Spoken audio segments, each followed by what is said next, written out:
Hey girl, welcome to the Feminine Founder Podcast, where we are all about learning and growing professionally so that we can build a life that we are proud of and really love. My name is Caroline, and I'm a LinkedIn expert, obsessed with teaching female entrepreneurs how to start, grow, and scale their personal brand and business on LinkedIn. This podcast is all about sharing our stories and learning from each other on how to navigate our professional journey so that we can live our best lives. So if you are just starting your entrepreneurial journey or you're growing and scaling an epic company, you're in the right place, friends. Today, I have Dr. Megan Carter with me. Megan is a former nurse turned healthcare executive turned female entrepreneur. She empowers healthcare executives to heal broken processes, and I love the work that she's doing. Welcome, Megan. Thank you for having me, Caroline. I'm so excited. So I'd love to hear your story. I know you previously were a nurse and then you transitioned into healthcare, the healthcare executive space, and now you're a full-time entrepreneur. Yes. So tell me about where you are now and how did you get there? Yeah, thanks for asking. No, I'm currently the president and founder of MC Heath Care Consulting. And so what does that mean? I offer evidence-based solutions to address the top issues faced by hospital executives and nurse leaders. I just opened this business in April, so I actually have my first client. I'm very excited. It's a new path for me. And how I got here, my path has been pretty non-traditional in the healthcare world. So I've been a nurse for 17 years, and I was on the traditional leadership path. So those who aren't familiar with healthcare and nursing, it's bedside, supervisor, manager, so on. And so I worked my way up to be an associate chief nursing officer at a really great hospital here in Fort Worth. And that was a member of the executive team.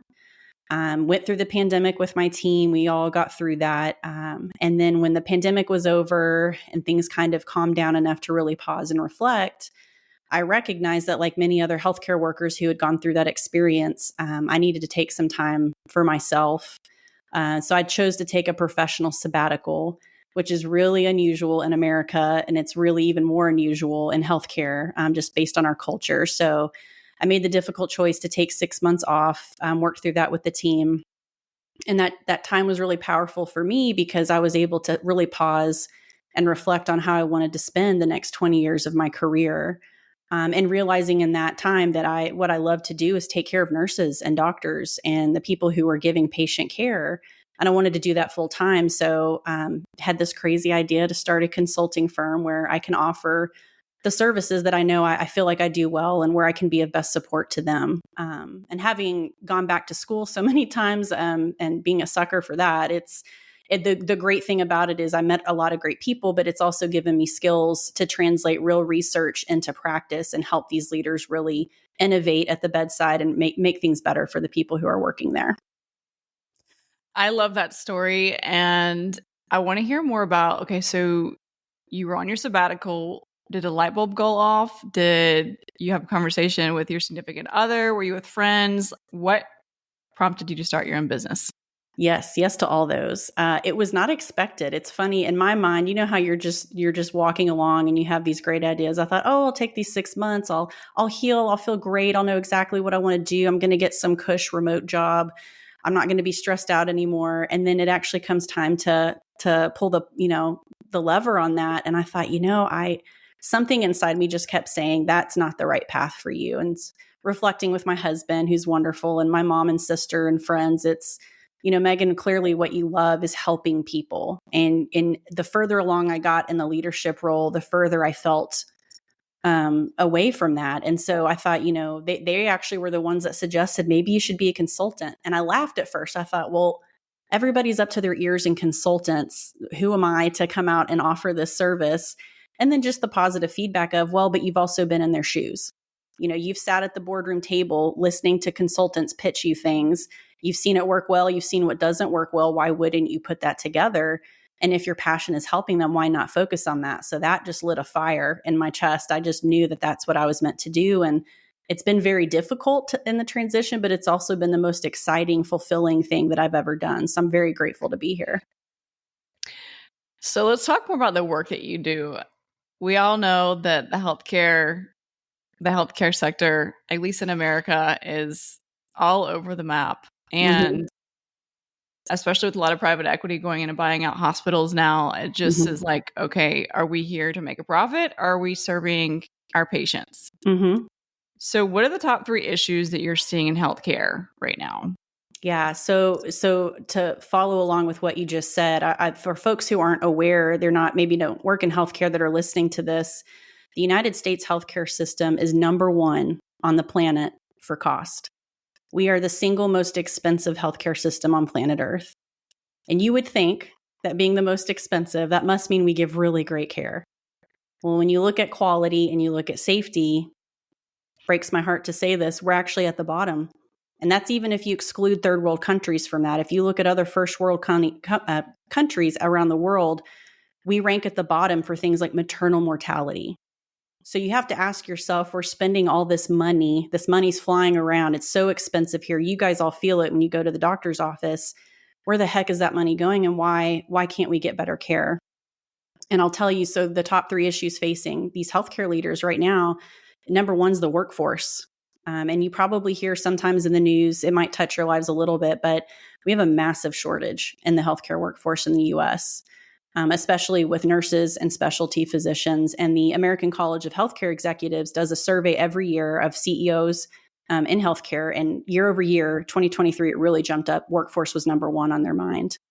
And just an example of that, there's only on average 9 nurses per 1,000 people in this country. And that's an average, by state that varies. Some states are better off, some are worse, but that's, there's a shortage. It's very real. The second issue that's on their mind is burnout and PTSD, both in their employees and themselves.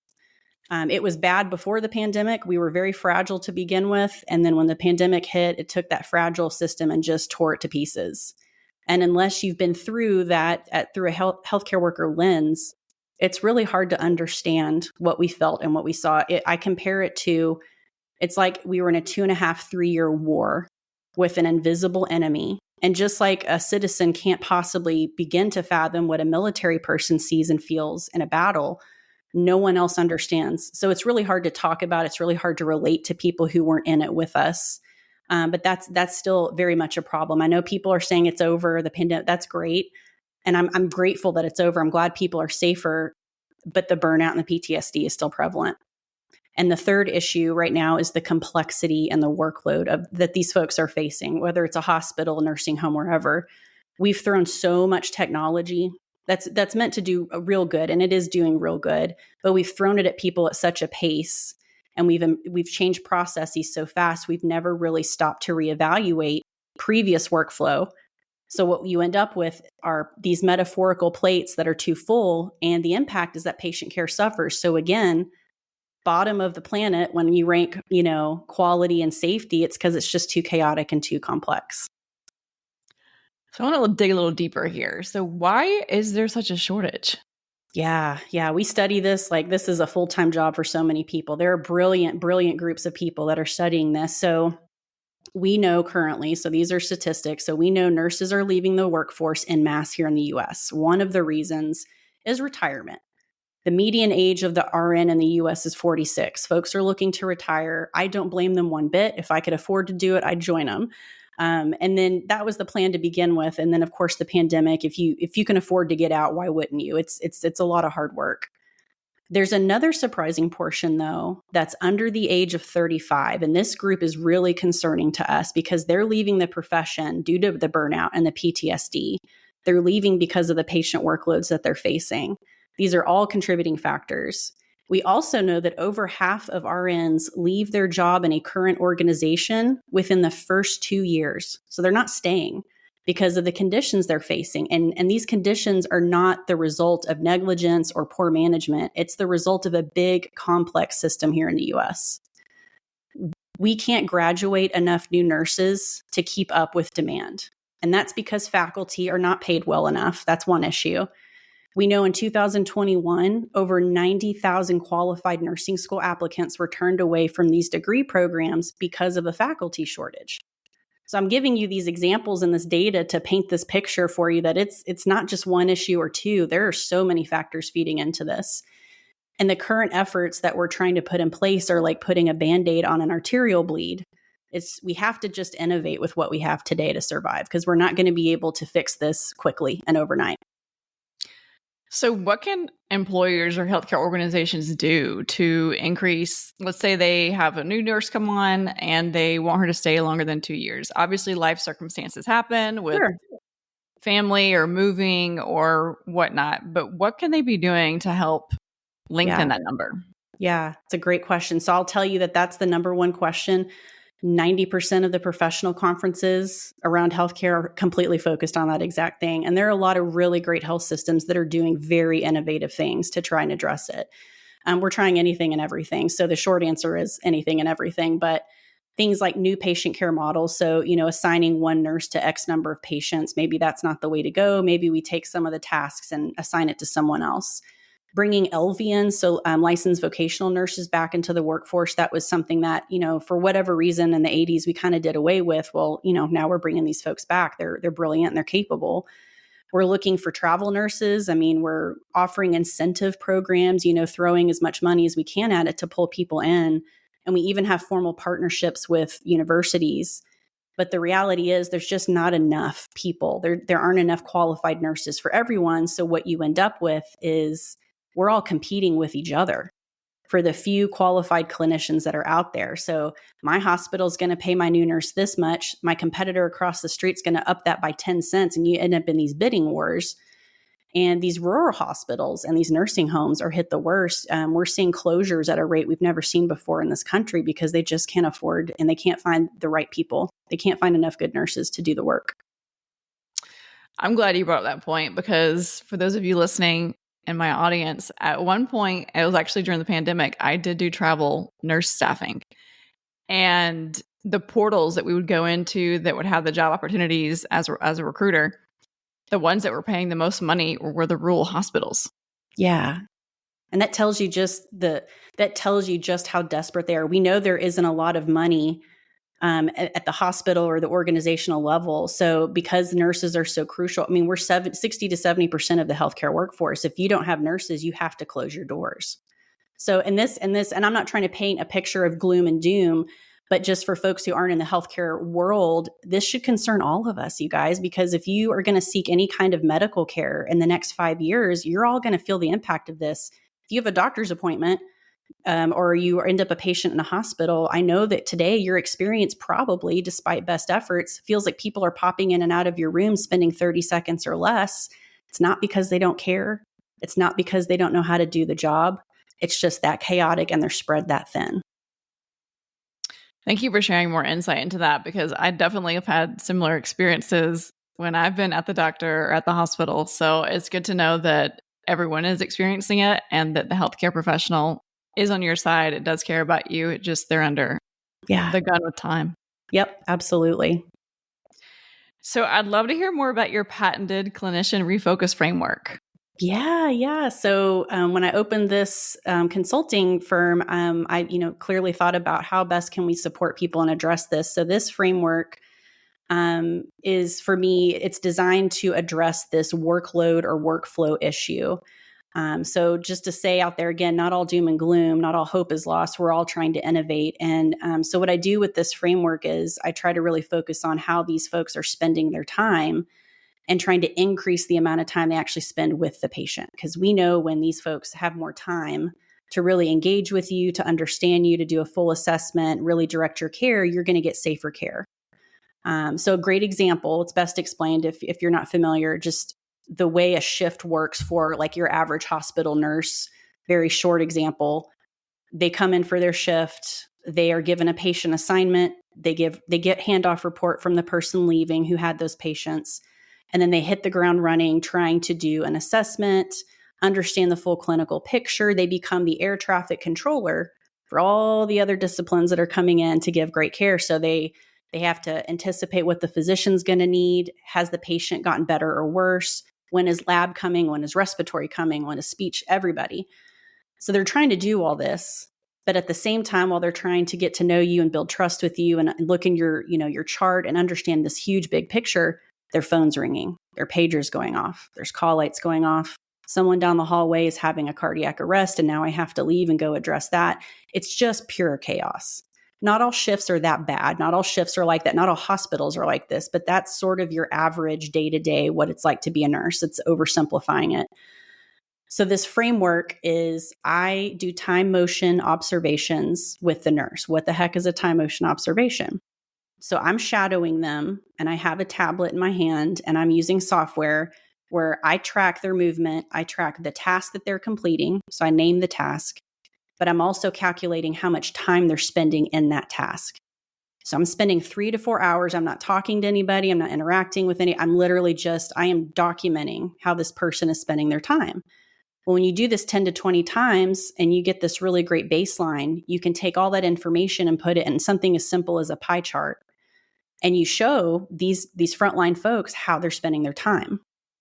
What surprises so many people is that of all the tasks, we really want them to spend most of their time in patient care. They're maybe getting 10 to 20% of those 4 hours in actual patient care. The other 80 to 90% is everything else.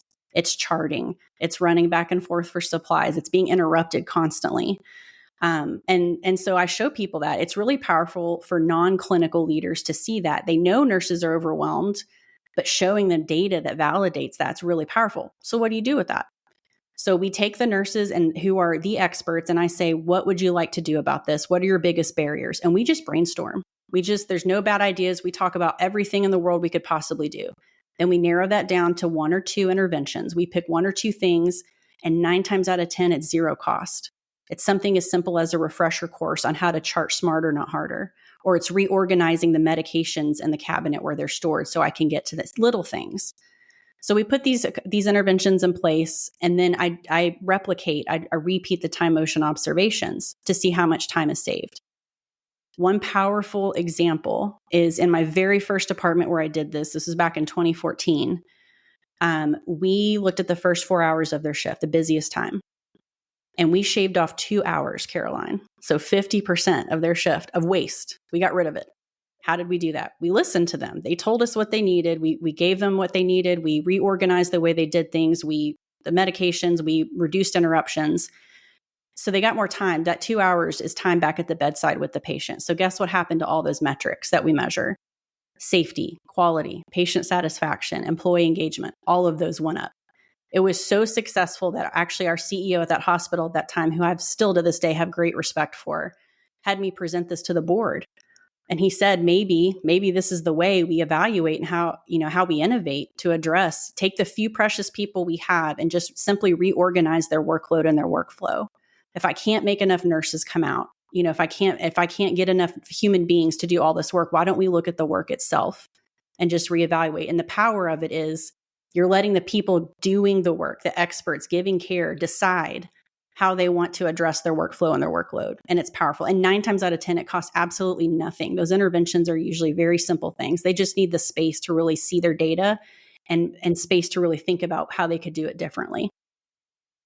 Okay, that is seriously so brilliant. And what employer would not want to get 50% of their employees' time back to them serving their clients, customers, patients, whatever fill in the blank that is? Yeah.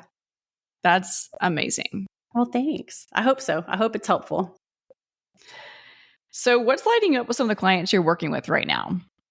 Oh, I love this. I love this question on your episodes. I really had to think about this. I love my clients. What's lighting me up is seeing their passion for their patients and their teams. These leaders genuinely want to make it better, believe it or not. I know it's hard for some people to believe because it's, we all get disconnected, but I genuinely believe every single healthcare worker and every leader wakes up and they go to work with the intention to ease human suffering and give great care. It's just not always possible with the way the system is set up here in the US. So when I share my framework with them, it lights me up to see them get so excited and for them to be so open to trying it because it is different, especially when they've already worked with these larger consulting firms and they've spent time and money and maybe they didn't get the results they were hoping for. I think they just need someone who knows their work on both sides, understands the frontline and the leadership perspective, respects that perspective and expertise to show them a better way, not the only way, but a better way than maybe they've known before. The data piece is huge because you can say all these things that have to do with emotions, like how people feel, the burnout, especially, let's just use that word. Yeah. But then when you have data to back it up and ways you can prove it, Yep. it's a game changer. Absolutely. Yeah. So as we wrap up, how can our listeners find you? Yeah, I love that. So I obviously have my website. I know you'll share the link here with folks. I'm also on LinkedIn. You can find me, Dr. Megan Carter. I'll attach my email to that. I'm very open to meeting new people and especially fellow entrepreneurs in other industries as well. Thanks, Megan. Thank you, Caroline.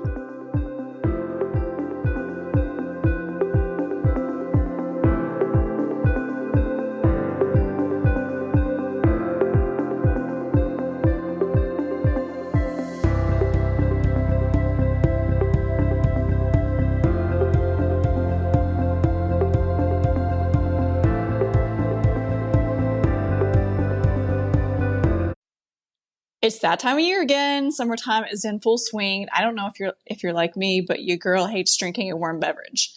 That's why I created Chilled Vino. Chilled Vino is my patented drinkware product, designed with innovative cooling technology to keep your wine or cocktail cold. With a long stem and elegant feel, you can enjoy your wine or cocktails outdoors. Chilled Vino is shatterproof and resembles a wine glass made of BPA-free plastic. You place in the freezer 4 hours prior to using and remove, and voila, it'll keep your wine cold for hours. You can find at www.chilledvino.com or on Amazon.